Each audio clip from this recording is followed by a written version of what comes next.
আল্লাহ কোরআনের কোথাও আল্লাহ বলেন নাই এগুলোই আমি বড় সুন্দর করে বানাইছি। আসমান আমি বড় সুন্দর করে বানাইছি, জমিন আমি বড় সুন্দর করে বানাইছি, আমি আল্লাহ সূর্য বড় সুন্দর করে বানাইছি, চাঁদ আমি বড় সুন্দর করে বানাইছি। না না, কোরআনের আল্লাহ কোথাও বলেন নাই আমি এগুলো সুন্দর করে বানাইছি। আল্লাহ বলেন না আমি আমার মহব্বতের বান্দাগুলো কি বড় সুন্দর করে বানাইছি। এই বান্দা আবার দুই ভাগে ভাগ করা যায়, একটা হলো পুরুষ আর একটা হলো নারী। নারীদেরকে আল্লাহ তাআলা পুরুষের থেকে আলাদা সৌন্দর্য দিয়েছেন, কথা ঠিক না ঠিক? নারী বানাইছে কে? আস্তে কোন কে? নারীকে বানায় কন্যা সন্তানকে দান করে, না না, কন্যা সন্তান দান করে স্ত্রী, আর পুত্র সন্তান দান করে স্বামী। এই কারণে স্বামী স্ত্রীর মধ্যে মারামারি, বারবার স্ত্রীরা কন্যা সন্তান জন্ম দেয়, স্বামী মেজাজ গরম, তুই বারবার কন্যা সন্তান জন্ম দিতেছ, তিনটা হইছে ছেলের আশায়, 4 নাম্বারটা হইলে তোর দশাটাই আছে না নাই? এবারে বলেন পুত্র সন্তান কে দেয়? আস্তে কোন কাজরে কোন? কন্যা সন্তান কে দেয়? ঠিক তো? আল্লাহ একাতে বলেন ইয়াহাবু লিমান ইয়াশাউ ইনাসা ওয়া ইয়াহাবু লিমান ইয়াশাউ যুকুর আও ইউযাওবিজুহুম যুকরানা ওয়া ইনাসা ওয়া ইয়াজআলু মান ইয়াশাউ আকিমা। আল্লাহ বলেন আমি কাউকে কন্যা সন্তান দান করি, আমি কাউকে পুত্র সন্তান দান করি, অথবা আমি দুইটাই দান করি, পুত্র দেই আবার কন্যা সন্তানও আমি দেই। ওয়া ইয়াজআলু মান ইয়াশাউ আকিমা, আবার কাউকে আমি কোনটাই দেই না। বলেন ক্ষমতা কার? কুদরত কার? দেখেন এই আয়াতে আল্লাহ বলেছেন আমি আল্লাহ কন্যা সন্তান দান করি। আল্লাহ কিন্তু ছেলের কথা আগে বলেন নাই, আল্লাহ বলেছেন কন্যার কথা। তার মানে কন্যা যেই ঘরে আসবে ওই ঘর বরকতপূর্ণ, ওই ঘরে সুসংবাদ আল্লাহ দিয়েছেন। আল্লাহ ভিন্ন এক আয়াতে বলেছেন কন্যা সন্তান এটা আমার পক্ষ থেকে সুসংবাদ। হাসরের দিনে সব মাখলুক একত্রিত হওয়ার পরে আল্লাহ তাআলা মানব আর জিন জাতি বাদ দিয়ে যত প্রাণী আছে এই প্রাণীদের মাঝেও আল্লাহ তাআলা বিচার করবেন। ওয়া ইয়াকুলুল কাফিরু ইয়া লাইতানি কুনতু তুরাবা। আল্লাহ রাব্বুল আলামিন পৃথিবীতে মানুষ এবং জিন জাতি বাদ দিয়ে যত প্রাণী আল্লাহ সৃষ্টি করেছেন এই সকল প্রাণীরা একজন আর একজনের উপরে অন্যায় করেছে, জুলুম করেছে। এই জুলুমের বিচার আল্লাহ হাসরের দিনে নিয়ে নিবেন। একটি সবল শক্তিশালী প্রাণী দুর্বল আর একটা প্রাণীর উপরে আঘাত করেছে দুনিয়াতে। হাসরের দিনে দুনিয়ার ওই দুর্বল প্রাণীটাকে আল্লাহ তাআলা সবল করে দিবেন। সবল হইয়া যেই প্রাণীটা তাকে আঘাত করেছিল হাসরের দিনে সেই পাল্টা আঘাত তার পক্ষ থেকে সে করে দিবে। এইভাবে আল্লাহ তাআলা মানুষ এবং জিন জাতি বাদ দিয়া বাকি প্রাণীর মাঝে আল্লাহ তাআলা বিচার করবেন। একটা পর্যায়ে যখন বিচার শেষ হয়ে যাবে আল্লাহ তাআলা সব প্রাণীদেরকে বলবে সবাই মাটি হয়ে যাও, কুনু তুরাবা। সব প্রাণী মাটি হয়ে যাও, তো সব প্রাণীরা মাটি হয়ে যাবে। এই অবস্থা যখন কাফের, মুশরিক, বেঈমান, নাস্তিক, মুরতাদরা দেখবে, তখন তারা যেই কথাটা আল্লাহকে বলবে সেই কথা আগাম আল্লাহ জানায় দিয়েছেন। আল্লাহ বলেন, ওয়ায়াকুলুল কাফিরু ইয়া লাইতানি কুনতু তুরাবা। ওই দিন সব প্রাণীর বিচার এভাবে দেখে যখন সব প্রাণীরা মাটি হয়ে যাবে, তখন কাফেররা বলবে, হায় আজকের আমরাও যদি মাটি হয়ে যেতাম, তাইলে রবের সামনে আজকের আমাদের এই বিচারের আসামির কাঠ গড়ায় আমাদের দাঁড়ানো লাগতো না। ইয়া লাইতানি কুনতু তুরাবা। হায়, কাফেররা বলবে, হায় আমি যদি মাটি হয়ে যেতাম। মুশরিকরা বলবে, হায় আমি যদি মাটি হয়ে যেতাম, আমার বিচার এখন করা লাগবে না, আল্লাহর সামনে আমার হিসাব দেওয়া লাগবে না, আমার জাহান্নামে যাওয়াও লাগতো না।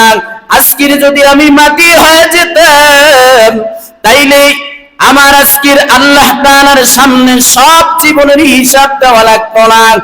এইভাবে আল্লাহ তাআলা সব প্রাণীর বিচার হাসরের দিনে করবেন। এরপরে মানুষ এবং জিনদের বিচার আল্লাহ করবেন। আল্লাহ বলেন, আলাইসাল্লাহু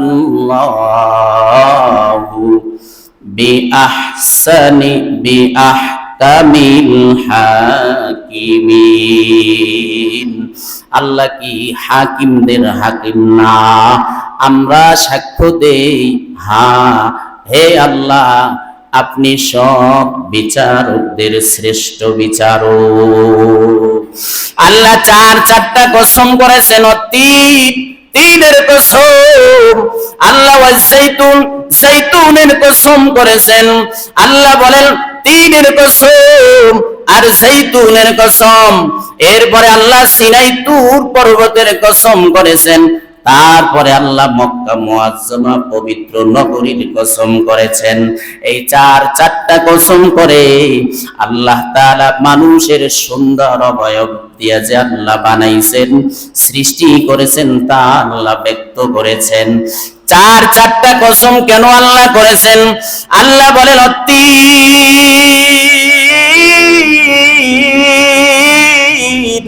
তিন ফলের কসম।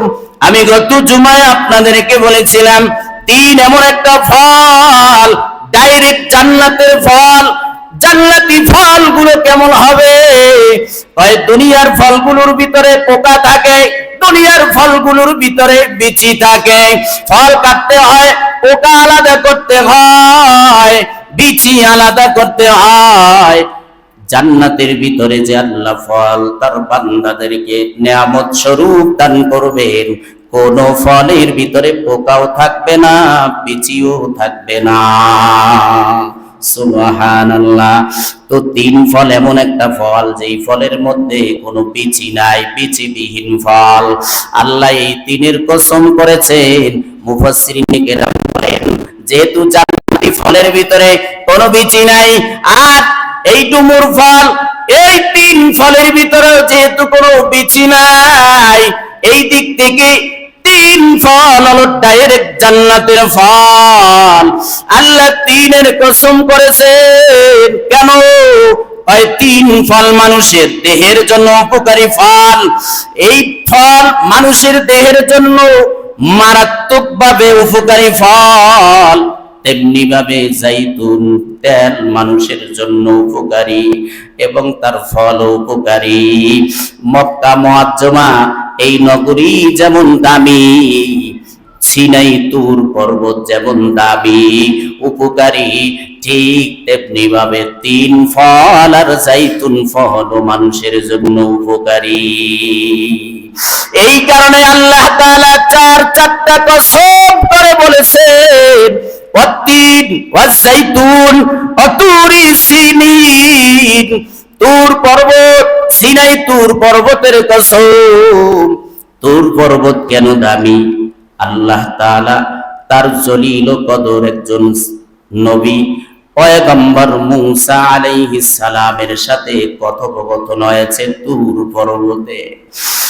পবিত্র কালামে পাক সূরা তাহার ভিতরে এক আয়াতে আল্লাহ বলেছেন, ও পয়গম্বর মূসা, এই যে পর্বত তুর পর্বতে যে তুমি আমার সাথে কথা বলবা, এই তুর পর্বতে উঠার আগে তুমি জুতা মোবারক খোলো, তোমার জুতা খুলে ফেলো, জুতা খুলে আসো, কারণ এই পর্বত পবিত্র পর্বত, পবিত্র উপত্যকা, এখানে আসো। আর মক্কা মুআজ্জামার কেন কসম আল্লাহ করেছেন? কয় মক্কায় জন্মগ্রহণ করেছে নবীকুল শিরোমণি, সব নবীদের সেরা নবী মুহাম্মাদুর রাসূলুল্লাহ সাল্লাল্লাহু আলাইহি ওয়াসাল্লাম। আল্লাহ বলেছেন ওয়া হাযাল বালাদিল আমিন,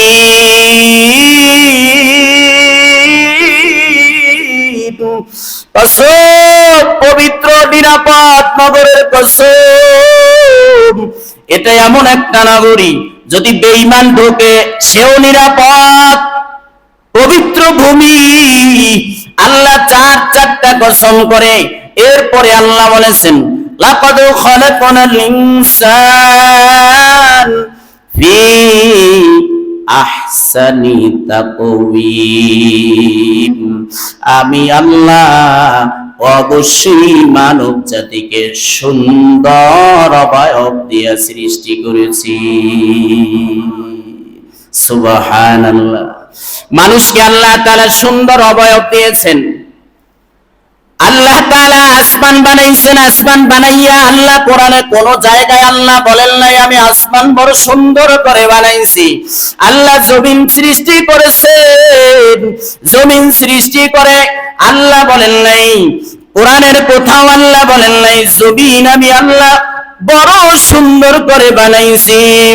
আল্লাহ আরশ বানাইছেন, আরশে আজিম আল্লাহ বানাইয়া কোরআনের কোথাও আল্লাহ বলেন নাই আমি আরশে আজিম বড় সুন্দর করে বানাইছি। আল্লাহ তাআলা লৌহ কলম, আল্লাহ তাআলা আটলান্টিক মহাসাগর, ভারত মহাসাগর থেকে শুরু করে আল্লাহ তাআলা কত বড় বড় নক্ষত্র আল্লাহ সৃষ্টি করেছেন। আল্লাহ এত বড় সূর্য বানাইছেন, যেই সূর্য সারা পৃথিবীতে আলো দেয়। কোরআনের কোথাও আল্লাহ বলেন নাই আমি সূর্য সৃষ্টি করেছি, সূর্যটাকে বড় সুন্দর করে বানাইছি। আল্লাহ চাঁদ বানাইছেন, চাঁদ বানাইয়া আল্লাহ কোরআনের কোথাও বলেন নাই আমি আল্লাহ চাঁদ বড় সুন্দর করে বানাইছি। আল্লাহ সব কিছু বানাইছেন 6 দিনে, আর মানুষকে আল্লাহ বানাইছেন 10 মাস 10 দিন লাগাইয়া। বানাইয়া আল্লাহ বলেন আমি মানুষ বড় সুন্দর করে বানাইছি। ওহুয়াল্লাযী খালাকাস সামাওয়াতি ওয়াল আরদা ফি সিত্তাতি আইয়ামিন ওয়া কানা আরশুহু আলাল মা লিয়াবলুয়াকুম আইয়ুকুম আহসানু আমালা। আল্লাহ রাব্বুল আলামিন বলেন তিনি সেই সত্তা ওহুয়াল্লাযী খালাকাস সামাওয়াতি ওয়াল আরদ, তিনি সেই সত্তা যিনি নবমণ্ডল আর ভূমণ্ডল আল্লাহ তাআলা 6 দিনে সৃষ্টি করেছেন। ওয়া কানা আরশুহু আলাল মা, পানির উপরে আল্লাহ তাআলা আরশ সৃষ্টি করেছেন যাতে করে লিয়াবলুয়াকুম আইয়ুকুম আহসানু আমালা। ও মানুষ, ও জিনজাতি, আমি আল্লাহ তোমাদেরকে পরীক্ষা করব আহসানু আমালা, কে ভালো আমল করে আর কে খারাপ আমল করে। আল্লাহ তাআলা বলেন আমি 7 আসমান আর জমিন মাত্র 6 দিনে সৃষ্টি করেছি। আরে আসমান জমিন সৃষ্টি করার আগে তো আল্লাহ দিনও সৃষ্টি করেন নাই, রাতও সৃষ্টি করেন নাই। আল্লাহ আরশ আর জমিন সৃষ্টি করার আগে, আসমান আর জমিন সৃষ্টি করার আগে আল্লাহ রব্বুল আলামিন সবুজ একটা ইয়াকুত আল্লাহ তাআলা সৃষ্টি করেছেন। ওই সবুজ ইয়াকুতের দিকে আল্লাহ তাআলা কুদরতি নজরটা যখন দিছে, নজরটা দেওয়ার কারণে নজরের তাপমাত্রায় আল্লাহ তাআলা বায়ু সৃষ্টি করলেন। এরপরে আল্লাহ তাআলা বায়ুর কোলের ভিতরে আল্লাহ তাআলা পানি সৃষ্টি করলেন। বায়ুর ঘাড়ের উপরে পানি রেখে দিলেন। এটার বাস্তবতা দেখেন, যখন ঘূর্ণিঝড় শুরু হয় বাতাসের সাথে সাথে বৃষ্টিও আসে, বৃষ্টির পানিও আসে, সমুদ্রের থেকে পানি বাষ্প আকারে উড়ে যায়। কথা ঠিক না বেঠিক? আল্লাহ রাব্বুল আলামিন বলেন, আমি আল্লাহ বায়ু সৃষ্টি করলাম, বাতাস, এর উপরে আমি আল্লাহ পানি সৃষ্টি করলাম। পানি সৃষ্টির উপরে আমি আল্লাহ তাআলা আরশে আযীম সৃষ্টি করলাম। তাইলে বোঝা গেল আয়াতের দাবি আসমান জমিন সৃষ্টি করার আগে আল্লাহ রব্বুল আলামিন বায়ু সৃষ্টি করলেন, বায়ুর উপরে আল্লাহ পানি সৃষ্টি করলেন, পানির উপরে আল্লাহ তাআলা আরশে আযীম সৃষ্টি করলেন। আরশে আযীমটা পানির উপরে ভাসমান কুদরতি ভাবে আল্লাহ রেখে দিয়েছেন। এরপরে আল্লাহ তাআলা লাউহে মাহফুজ সৃষ্টি করেছেন, সংরক্ষিত একটা জায়গা, একটা তক্তা, ওখানে আল্লাহ তাআলা কলম সৃষ্টি করলেন। সর্বপ্রথম একটা কলম বানাইছেন। কলম বানানোর পরে আল্লাহ তাআলাকে কলম বলল, আল্লাহ কলমকে অর্ডার করলো, কলম সব কিছুর ভাগ্যলিপি তুই লেখ। কলম বলল, কিভাবে লিখবো? আমি যে তোর ভিতরে কালি দিয়েছি, কুদরতি কালি, ওই কালি দিয়ে তুই লেখ। মুফাসসিরিনে কেরাম বলেন, আসমান জমিন সৃষ্টির 50,000 বছর আগে আল্লাহ তাআলা আরশ বানাইয়া, কলম বানাইয়া, কলমকে অর্ডার করেছে সব মাখলুকাতের ভাগ্যলিপি তুই লেখ। তাইলে বুঝা গেল জমিনে মানুষ আসার আগে, শুধু আগে না, বহু বহু বছর আগে কলম আপনার আমার ভাগ্য সব লিপিবদ্ধ করেছেন। কথা ঠিক না ঠিক? আল্লাহ আরশ বানাইছেন। আরশ বানানোর পরে আল্লাহ 7 তবক আসমান বানাইছেন। ওহুয়াল্লাযী খালাকাস সামাওয়াতি ওয়াল আরদ, তিনি সেই সত্তা যিনি আসমান বানাইছেন 7টা, জমিন বানাইছেন। বলেন, পৃথিবীতে যত মানুষ আর জিন জাতি আগমন করেছে, আজও পর্যন্ত কোন মানুষ আর জিন জাতি এই দাবি করেছে কি যে এই আসমানের মালিক আমি, জমিনের মালিক আমি? করেছে? তাইলে কে সৃষ্টি করেছেন? কথা বলেন। জমিনকে সৃষ্টি করেছেন। এক আয়াতে আল্লাহ বলেছেন,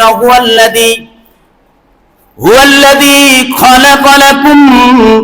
খালাকালাকুম, আল্লাহ তাআলা এক আয়াতে বলেন, তিনি সেই সত্তা যিনি জমিনকে ফেরাশ বানাইছেন, বিছানা বানাইছেন, আর আসমানটাকে আল্লাহ ছাদ স্বরূপ বানায় দিছেন। জমিনটার যদি আল্লাহ তাআলা বিছানা না বানাইতেন তাইলে বসবাস করার উপযোগী হতো না। এরপরে আল্লাহ আসমানটাকে ছাদ স্বরূপ আল্লাহ বানাইছেন।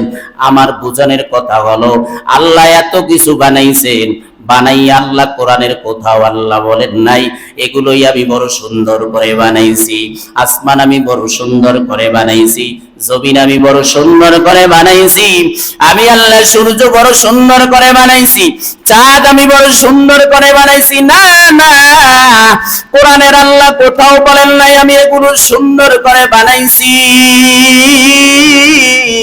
আল্লাহ বলেন না, আমি আমার মহব্বতের বান্দাগুলোকে বড় সুন্দর করে বানাইছি। এই বান্দা আবার দুই ভাগে ভাগ করা যায়, একটা হলো পুরুষ আর একটা হলো নারী। নারীদেরকে আল্লাহ তাআলা পুরুষের থেকে আলাদা সৌন্দর্য দিয়েছেন। কথা ঠিক না ঠিক? নারী বানাইছে কে? আস্তে কোন কে? নারীকে বানায়, কন্যা সন্তানকে দান করে। না না, কন্যা সন্তান দান করে স্ত্রী, আর পুত্র সন্তান দান করে স্বামী। এই কারণেই স্বামী স্ত্রীর মধ্যে মারামারি। বারবার স্ত্রীরা কন্যা সন্তান জন্ম দেয়, স্বামী মেজাজ গরম, তুই বারবার কন্যা সন্তান জন্ম দিতেছ, তিনটা হইছে ছেলের আশায়, 4 নাম্বারটা হইলে তোর দশাটাই আছে না নাই? এবারে বলেন পুত্র সন্তান কে দেয়? আস্তে কোন কাজরে কোন? কন্যা সন্তান কে দেয়? ঠিক তো? আল্লাহ একাতে বলেন ইয়াহাবু লিমান ইয়াশাউ ইনাসা ওয়া ইয়াহাবু লিমান ইয়াশাউ যুকুর আও ইউযাওবিজুহুম যুকরানা ওয়া ইনাসা ওয়া ইয়াজআলু মান ইয়াশাউ হাকিমা। আল্লাহ বলেন আমি কাউকে কন্যা সন্তান দান করি, আমি কাউকে পুত্র সন্তান দান করি, অথবা আমি দুইটাই দান করি, পুত্র দেই আবার কন্যা সন্তানও আমি দেই। ওয়া ইয়াজআলু মান ইয়াশাউ হাকিমা, আবার কাউকে আমি কোনোটাই দেই না। বলেন ক্ষমতা কার? কুদরত কার? দেখেন এই আয়াতে আল্লাহ বলেছেন আমি আল্লাহ কন্যা সন্তান দান করি। আল্লাহ কিন্তু ছেলের কথা আগে বলেন নাই, আল্লাহ বলেছেন কন্যার কথা। তার মানে কন্যা যেই ঘরে আসবে ওই ঘর বরকতপূর্ণ, ওই ঘরে সুসংবাদ আল্লাহ দিয়েছেন। আল্লাহ ভিন্ন এক আয়াতে বলেছেন কন্যা সন্তান এটা আমার পক্ষে আমার পক্ষ থেকে সুসংবাদ, কিন্তু বেঈমানরা এটাকে অপছন্দ করে। ওই আইয়ামে জাহিলিয়াতের যুগে কন্যা সন্তান হইলে বাবার কলিজার ভিতরে খুব খারাপ, মনটা বড় খারাপ লাগে, খুব অকল্যাণ মনে করে, অপছন্দ মনে করে। আমাদের সমাজের অবস্থাও তো তাই হয়ে গেছে। ছেলে হইলে সুসংবাদ, বন্ধু বান্ধব থেকে শুরু করে সব জায়গায় খবর পৌঁছায়, অনেক আনন্দ করে, অনেক কিছু করে। আর মেয়ে হইলে বাবার মন খারাপ। কথা ঠিক না বেঠি? একটা হইলে কন্যা সন্তান, একটা যদি হয় ভাগ্য একবার খুলবে, দুইটা হইলে দুইবার খুলবে, তিনটা হইলে তিনবার খুলবে। এবারে এক লোক কয় হুজুর তিনটা হইছে, ভাগ্য খুলতে খুলতে জ্বালা যন্ত্রণায় বাঁচি না, এবার ডাইরেক্ট দৌড়ে কয়া দিছি 4 নাম্বার যদি হয় বাপের বাড়ি যাওয়ার জন্য রেডি হয়। এমন স্বামী পৃথিবীতে কলঙ্ক ছাড়া আর কিছু না। ঠিক না ঠিক? বলেন কন্যা সন্তান কে দেয়? পুত্র সন্তান কে দেয়? কোনটাই দেয় না কে? এত তদবির, এত তাবিজ কবাজ সব লাগায়, তারপর আসে না সন্তান। কেন? আল্লাহ টিপ দিয়া রাখছে, ওই সুইচ অফ করে রাখছে, হবে না। যত তদবির করো হবে না। আমি আল্লাহ যেদিন আসমান থেকে ফয়সালা করব ওই দিনই হয়ে যাবে। তুই যত মেডিসিন লাগা, যত ট্যাবলেট ঔষধ লাগা, যত বন্ধ কর, আর যত মেডিসিন লাগাইয়া জন্ম নিয়ন্ত্রণ তুই যত বন্ধ করবি, কাজ হবে না, কাজ হবে না। আবার কুদরতের সামনে সব ফেল। আমি আল্লাহ যেদিন ইচ্ছা করব বান্দা দুনিয়াতে পাঠাতে, সব ফেল হয়ে যাবে। আমার কুদরতির ক্ষমতা দুনিয়াতে প্রকাশ পেয়ে যাবে। ওই ফেরাউন চেষ্টা করেছে মূসা যাতে দুনিয়াতে আসতে না পারে, এজন্য স্বামী স্ত্রী মিলন বন্ধ করে দিয়েছে র‍্যাব বাহিনী দিয়া। কিন্তু বলেন মূসারে ঠেকাইতে পারছে? ওই মূসা পয়গম্বর ঠিকই সময় তার মায়ের গর্ভে চলে আসছে, এরপরে ঠিক সময়ে জন্মগ্রহণ করেছে। আল্লাহ কয় ও ফেরাউন, তুই বান্দারে আসতে সব ধরনের চক্রান্ত করেছো, আমি আল্লাহ আসমান থেকে এমন ম্যানেজমেন্ট করে রাখছি, তোরটা খাওয়াইয়েই পয়গম্বর মূসারে বড় বানাবো। ঠিক না বেঠি? একেবারে 30 বছর হওয়া পর্যন্ত ওই ফেরাউনের রাজ দরবারের খাওয়াইয়েই মূসারে আল্লাহ বড় বানাইছে। আল্লাহর কুদরতের সামনে সব ফেল হয়ে যাবে। কথা ঠিক না বেঠিক? তো কন্যা সন্তান হইলে মনটা বেজার।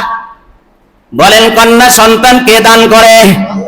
পয়গম্বর বলেন, আবু হুরায়রা থেকে হাদিস, যার করে 3টা কন্যা সন্তান হবে এবং এই কন্যা সন্তানকে লালন পালন করতে গিয়া তার যে কষ্ট আর স্বরূপ, এ কারণে যদি বাবা আর মা ধৈর্য ধারণ করে, রাসূল বলেন এই পিতা মাতার কষ্ট আর ধৈর্য ধারণ করার কারণে আমি পয়গম্বর সুসংবাদ দিয়া দিলাম, ওই পিতা মাতা ডাইরেক্ট জান্নাতে যাবে।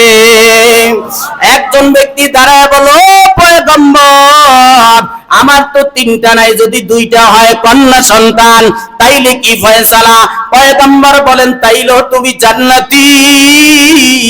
আর একজন দাঁড়িয়ে বলে, ও পয়গম্বর যদি 2টা না হয় 1টা হয়, তাইলে কি ফয়সালা? পয়গম্বর বলেন, সেও জান্নাতে যাবে। ভিন্ন হাদিসে পয়গম্বর বলেন, যার 2টা কন্যা সন্তান হবে আর লালন পালন করে এই কন্যা সন্তানকে উত্তম দিনদার পরহেজগার পাত্র দেখে বিবাহ শাদী দিবে, ওই পিতা মাতা, ওই কন্যার পিতা মাতা আমি পয়গম্বর একত্রে জান্নাতে প্রবেশ করব। এই কথা বলে পয়গম্বর হাত উঠাইয়া আঙ্গুল মিলাইয়া দেখাইছেন। এই 2 আঙ্গুলের মধ্যে যেমন কোনো ব্যবধান নাই, ওই কন্যা সন্তানের পিতা মাতার আমি পয়গম্বর জান্নাতে ঢুকতে কোনো ব্যবধান নাই। আরবের জাহিলিয়াতের বেঈমানদের রুসুম কি? তাদের অভ্যাস ছিল কন্যা সন্তান হইলে মনটা বেজার, ঘরের জন্য অমঙ্গল মনে করত। এ ব্যারাম আমাদের মধ্যেও আছে, আছে না নাই? তা না হলে 3টা কন্যা হওয়ার কারণে কেন বউরে তালাক দেয় আর ছেড়ে দেয়? আইয়ামে জাহিলিয়াতে বেঈমানদের অবস্থা এমন ছিল যে কন্যা সন্তান হইলে তারা সমাজের মধ্যে মুখ দেখাইতো না, গোপনে থাকতো। এমনও হইছে এক বাবার 10টা কন্যা সন্তান হইছে, 10টারই জীবন্ত কবর দিয়া দিছে। ইসলামে নারীর যত সম্মান আর ইজ্জত দিয়েছে পৃথিবীর কোন ধর্ম আর কোন মানুষ দিতে পারে না। ঠিক না বেঠিক? ইসলাম বলে না না, নারীদেরকে অসম্মান করা যাবে না।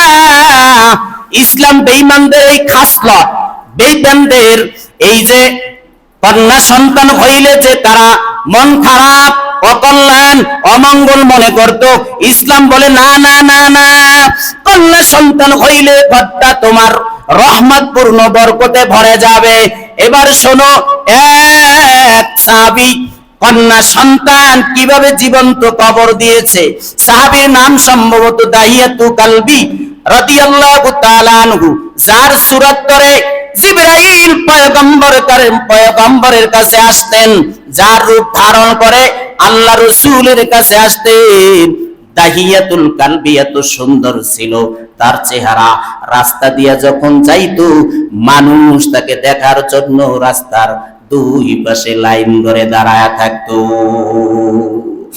এই সাহাবী ইসলাম গ্রহণ করার পরে পয়গম্বরকে বলেন, ও পয়গম্বর, এমন একটা যুগ আমরা অতিক্রম করেছি যেই যুগে কন্যা সন্তান হইলে বাবা সমাজে মুখ দেখাইতে পারত না, নিজেকে অকল্যাণ মনে করত, গজব মনে করত। শুনেন পয়গম্বর, আমার একটা কন্যা সন্তান আমি কিভাবে জীবন্ত কবর দিয়েছি। ও পয়গম্বর, তখন আমি মুসলমান হই নাই, আমার কন্যা সন্তান যখন হয়ে যায় আমার স্ত্রী বড় খুশি, কিন্তু আমি যেখানে যাই আমার মনের ভিতরে কোনো শান্তি নাই।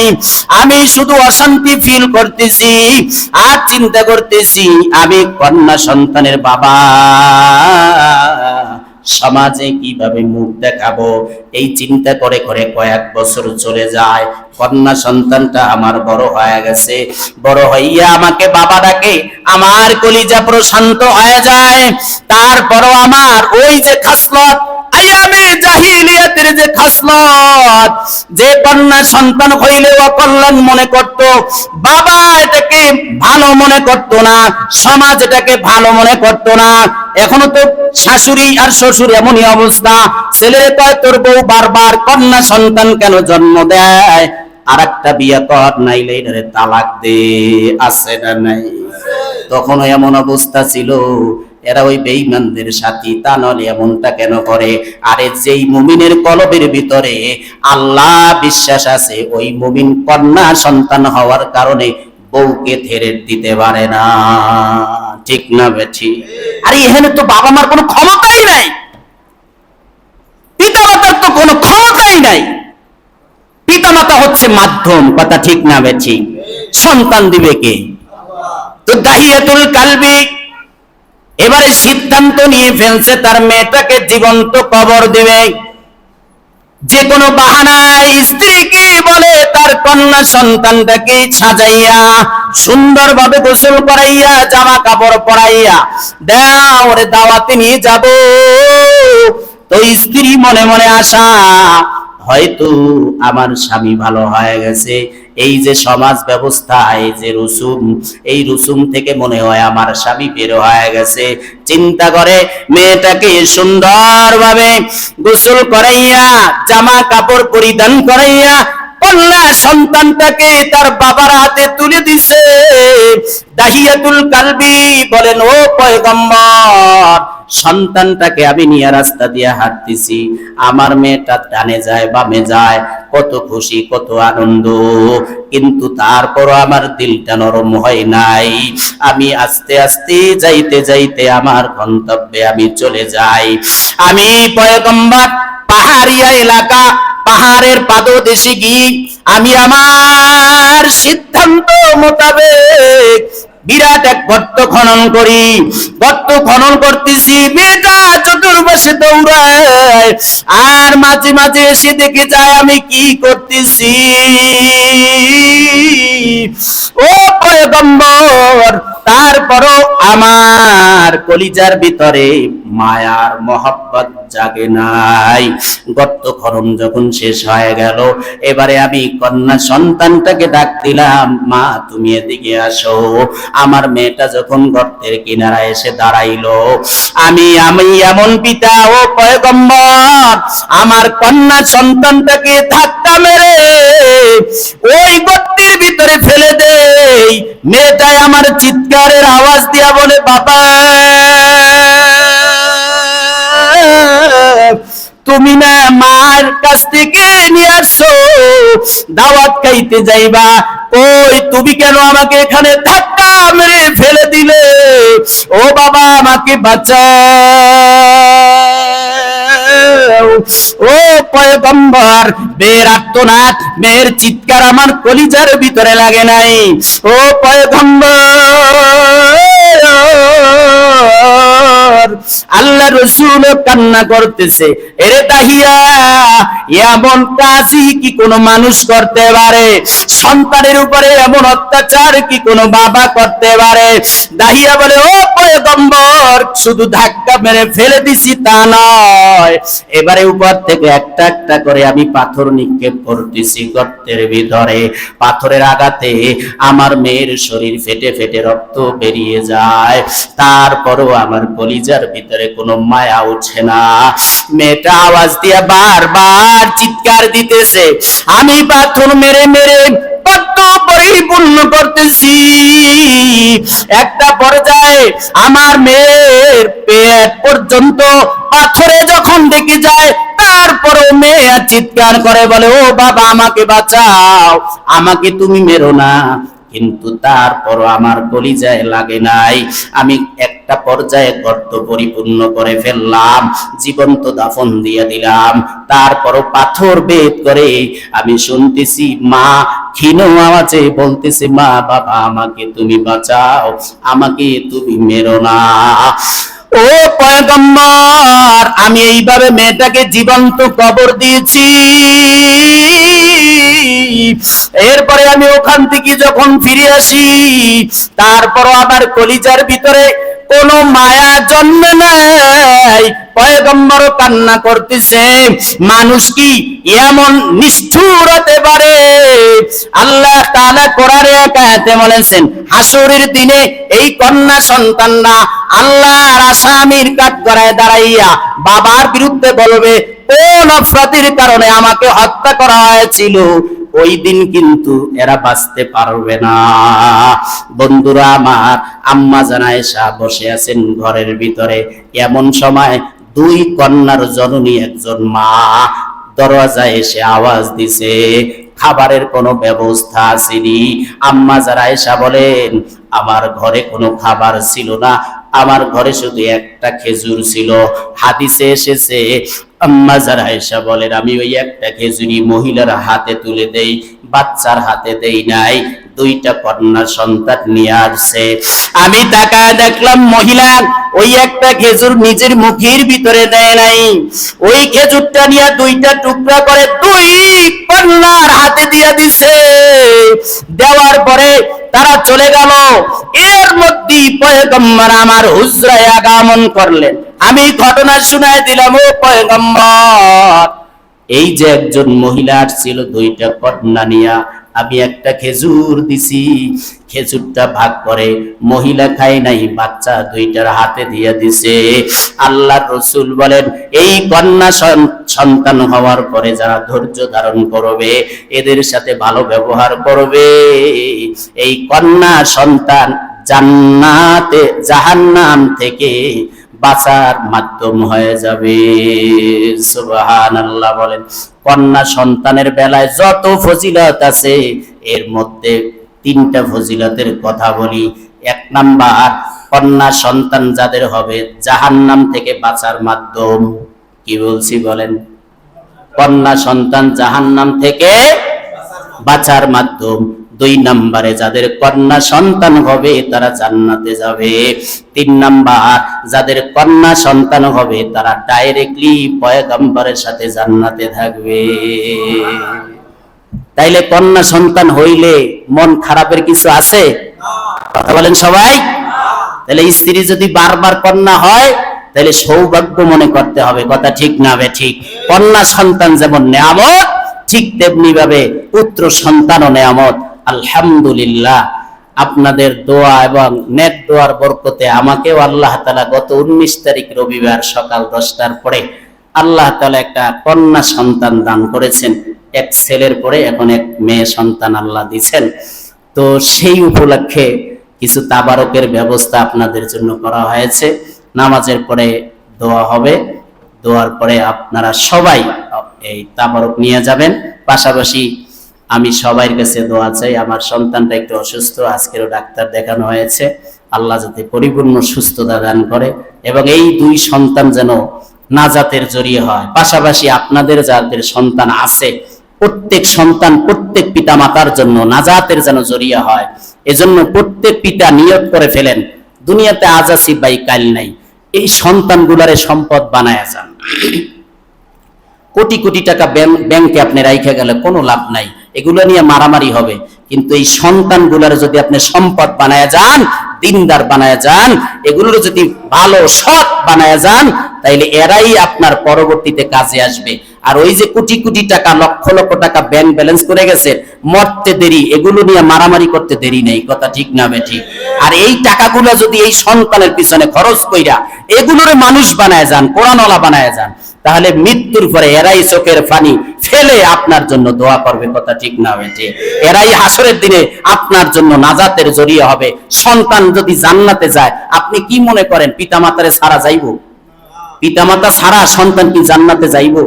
আচ্ছা একটা কথা বলেন, সন্তান যখন শান্তিতে থাকবো জান্নাতের মধ্যে, তার কি মনে উঠবে না যে আমি যেই পিতার জন্মে হইছি, যেই মায়ের গর্ভে জন্মগ্রহণ করেছি, যেই পিতামাতা, সেই পিতামাতা কই? তাদের কি মনে উঠবে না?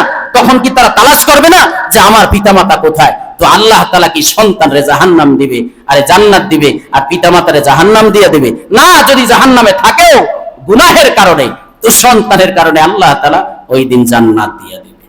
তো রাজি আছি তো ইনশাআল্লাহ? সন্তানগুলোরে সম্পদ বানাবেন। কি বানাবেন? সম্পদ সঞ্চয় করে লাভ নাই তো। আপনি সন্তানগুলোর সম্পদ বানান, তাইলে কাজে লাগবে। আল্লাহ তাআলা বুঝার আমল করার তৌফিক দান করেন, বলেন আমিন।